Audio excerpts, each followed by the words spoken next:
If it was really broken, then it did impact the fight. It's harder to wrestle with a broken foot.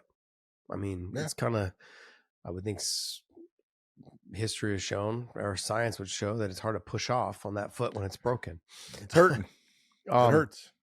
Look, I read the comments. I know a guy that broke his thumb in the first round of a championship fight. And I'll tell you what, to fight with a thumb that's kind of folded backwards and to fucking throw punches with it and grab hold of people and do those things and to actually be in the fight. I've known a lot of guys that have broken things during fights. Things happen during fights. And to sit there and to say, hey, this is the reason I lost. No, it's not. The reason you lost is you got beat by a better fighter. Yeah. I mean, I read some of the comments, and it's so funny. We got called Colby haters and won. And then the post right below, or the comment right below, was, I couldn't agree with you guys more. Like, Colby just didn't show up. He just didn't fight. And it was like one after another of people calling us haters. And then the comment after that was, you guys are absolutely right about Colby. I'm done with watching him. I'm done with this. You know what?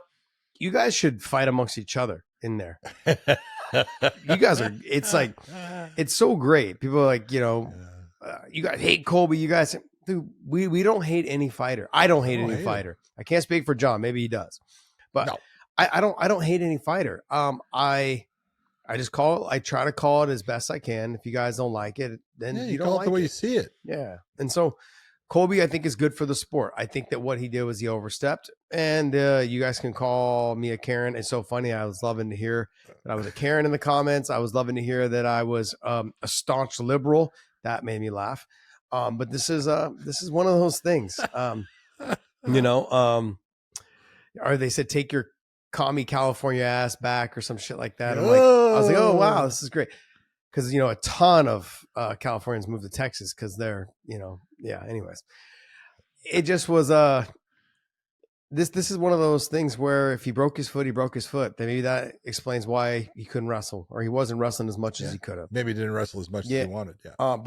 But then he went on to say that he won the fight. He didn't win the fight. He went on to say he didn't win the fight because he's a Trump supporter. No, he just didn't win the fight. That's this is where exactly what you're saying. This is where I have the problem, in that I go, what do you believe? Because did he break his foot? Okay, I'll say he broke his foot. Then he said, I won the fight. There wasn't not one, Josh, not one media outlet scored the fight for Colby Covington. Now, normally the media outlets, there's like 30 of them. One of them will score the fight for the opposite person, unless it's a submission or a knockout. Just always, not one. Okay. Then he says, oh, they didn't give him the decision because he's a Trump supporter and the judges hate Trump. Judges got enough problems, dude. You're pulling up bullshit when you absolutely lose a fight 4 rounds to 1, and the one that you won was the 5th. You were able to take him down, but you didn't do any damage. Okay, you didn't do anything to actually win the damn fight. You won the round. Okay. The biggest problem with being who Colby is as a fighter is he's got the shtick, and when his performance doesn't match the shtick, it becomes the problem, because then you're looking and you're going, you're not who you say you were. You said you were going to do this. You said you were going to do this. You didn't do any of those things. And that's the problem with the shtick. It's hard to be the heel. It is. Because once you start losing, man, they start, like you said, they start picking apart the things that you said you were going to do and you never did. Yeah. It's hard to be the heel. And we've seen snowball effects. Once you start losing, you can't get out of it, because it's a mental thing. It's a mental, your confidence isn't there. People, you start reading the comments. Let me ask this, and it just kind of popped in my head, and this, nothing against MMA Masters, is where he's training at in Florida. They're a good group of guys. They got some, they're good instructors, good trainers, but he was at ATT and he had all the problems with Dustin Poirier and Masvidal, and all those things happen. What's been his record since he left ATT? What, 2-4 or 2 and I don't know. He's got two wins in his last 4 fights, I think. Yeah. But yeah, 2 wins, 5 fights. But when did he leave? I think it was around 2019 Probably that he somewhere left. here. Yeah. Lawler and Usman. Yeah. No, I get it. But the other thing, though, John, is it becomes because he's not as active. He hasn't been as active. Well, he keeps waiting for these title shots, and it's. And I'm not even looking at it. And like I said, MMA Masters, great trainers and stuff. But it's the people you're surrounded by and the people that you get to actually train with. The level of those people is what makes you get better and better. When you are facing guys that do things better than you all the time and you're training with those guys, your level comes up. Mm-hmm. It's either that or you wash out. Okay. And you got to figure all those guys that he was able to train with, the Dustin Poiriers that were there, the Masvidals, the Eblins, the Yaroslavs, all these people that are there. Those are bodies that were making Colby get better and mm-hmm. better and better. And now he's the big fish. Mm-hmm. Who's pushing him? I used to tell this to the kids when I would train them in jiu-jitsu. I would tell the adults also, is that you can't be the best in jiu-jitsu if you don't have partners. But I was talking to more in terms of you can't hurt your partners, because then if you don't have partners, you're not learning jiu-jitsu rolling by yourself. And that's being Hector Lombard. Yeah, and I love Hector, but it's true. Don't break your toys. Yeah, and so he's in the same position, but it's because of the trash talk. It's because he put himself in that position.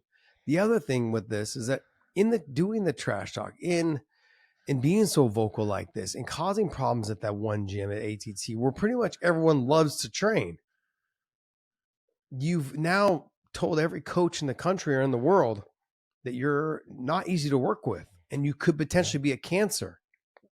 Why would I want to have you at my gym? Why would I want to train with you?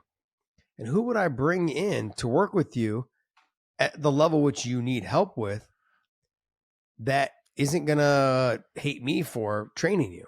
Let's just say, who's the coach? Trevor Whitman. Let's just say Trevor was like, hey, let me bring you in. I'll hold for you. I'll work with you. I'll get you better on the feet. We'll work on some game planning. You automatically know he's going to try to bring in Gaethje and Kamaru to kind of help wrestle with him and grapple with him or train with him and spar with him. Those guys have to like him. Yeah. That's gone. The way those guys like him. And so Trevor's not going to go out of his way to say, hey, come, I'll help you, get back. There's no way. These coaches now they're like, no, I'm not going to lose the ones that have been feeding me to take a chance on someone who is a firecracker. You never know what's going to happen. It can just explode in your hand at any moment. You could take a look. Dan, look at Dan Lambert is the one that owns ATT, mm-hmm. and he loved Colby. Yeah, he loved Colby. That was part of the reason Colby was there. And he tried to make it work with the other fighters, and he couldn't. In the end, he just couldn't. And someone had to go, and it ended up being Colby. Wow. The guy who owned ATT, he loved Colby. And Dan's not an unreasonable guy. And because he's made it so easy for all those fighters to train, they understand what they have there. And they're like, okay, whatever Dan says, like he didn't just own the gym. He helps provide for me and my family. Like he gives us a place, and he's been doing it since he opened that facility. I mean, the things he used to do in the beginning, way back when it was like Jay-Z and those guys, when it was American Top Team back then with Jay-Z, Cavalcante, and Hermes Franca and those guys. Yeah, George Santiago, Hermes Franca, those guys. I mean, that picture of this, their logo is Hermes Franca. Yeah. It's like, I don't know. He's given these fighters, they understand what they have. And for someone to have to be kicked out or asked to leave, man, you've done something, man. You've really ruffled feathers. You've really ruffled feathers. And like I said earlier, it's hard to beat the Hill because no matter where he goes now, the MMA Masters or wherever the gym is that he's at now, like I don't see a lot of other locations, not with any notable coaches that would be willing to take him. MMA Masters has good coaches and they're good there, but who do they have there to help him get better? Like you said, iron sharpen iron type thing. That's the whole point. Yeah. Like with boxers, right? Boxers have one coach, and what they do is they kind of travel. They take their boxer to so-and-so, or they have people come to them. Somebody. Bring somebody in to get them ready. Andre Ward used to spar with the guy who used to help train in boxing, Ricardo Cortez. And they would come to AKA. Ricardo was there at a certain time, and they would come and they would have Ricardo and him spar. It just, you can get good that way, but you still need guys to spar with, and you have to find those guys. You can't get better at boxing just shadow boxing. You can get better, but you're not going to get world champion status better. That's right. So, but just to clarify, the last thing I'm going to say on the Colby Covington thing, I like Colby. I like him as a stick. I thought he overstepped, and he did. No matter how you cut it, and if you say he didn't, I don't care. I like him. I want to see him continue to fight. I did overstep a little bit. I will watch him fight, but I honestly don't think he's going to be a main event pay-per-view fighter for a long time. I don't think he's going to be there anymore. They're going to have him as an opening prelim, not prelim like prelims. He'll be an opening main card fighter or a middle of the card main card fighter. He won't be the main event, I don't think, again. And if he is, it won't be on a pay-per-view. I think that the comments of Dana afterwards, he just didn't seem like, I think he was done with the Colby thing. I got that vibe and that feeling is that he just was, he's kind of tired of it. Think about this. Dana doesn't like when you call fighters and they're like, they try to put like, no, I want this to happen. I want that. It seems like Colby gives them no other option, but like, let's just give him the title shot. He's in that mix. He's always in that mix. He waits for, give me a better opponent. Give me this guy. Give me that guy. And Dana's made it very clear. Maybe he sells pay-per-views, but when you start giving me a hard time, you start turning down fights, then I don't have space for you. I like guys that fight. Yeah. Dana says it all the time. I like guys, they want to fight. Yeah. Makes his job easier. I don't need to play matchmaker. When fighters are on Twitter going, hey, I want this fight. This fight is like, fuck it. Do it. 100% agree.